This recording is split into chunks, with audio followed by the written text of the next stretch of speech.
తీసుకోవద్దు.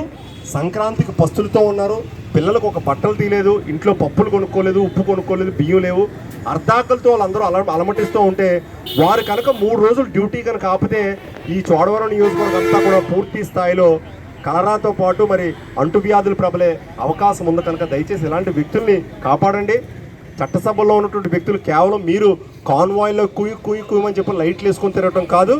దయచేసి వీరు నిజమైనటువంటి స్వాతంత్ర సమరయోధులు. మహాత్మా గాంధీ గారు చెప్పారు, cleanliness is next to godliness అని చెప్పని, దైవత్వం కన్నా పరిశుభ్రత మిన్నా అని చెప్పని ఎప్పుడో చెప్పినటువంటి మహాత్మా గాంధీ గారి యొక్క స్ఫూర్తిని తీసుకోండి.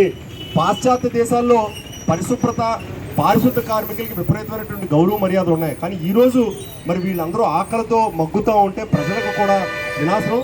ప్రజలు కూడా దయచేసి అర్థం చేసుకొని వీళ్ళందరూ కూడా మనల్ని శుభ్రం చేస్తూ మన సమాజాన్ని శుభ్రం చేస్తున్నటువంటి వ్యక్తులకి బాసటగా నిలవాలని కోరుతూ 6 నెలల జీతం ఇమ్మీడియట్గా ఇవ్వాలని చెప్పిన ప్రధానంగా డిమాండ్ చేస్తూ వీళ్ళ యొక్క జీతాలు పూర్తి స్థాయి స్కేలులో ఇవ్వాలని చెప్పిన అవసరమైతే నెలకి 25,000 రూపాయల నుంచి 30,000 రూపాయల వరకు జీతాలు వీళ్ళకి ఇవ్వడానికి అవకాశం ఉంది.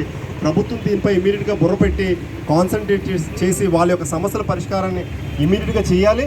లేని పక్షంలో వారి తరఫున నేను ధర్నాకు కూర్చుంటానని చెప్పని ప్రభుత్వానికి హెచ్చరిక జారీ చేస్తా ఉన్నాను.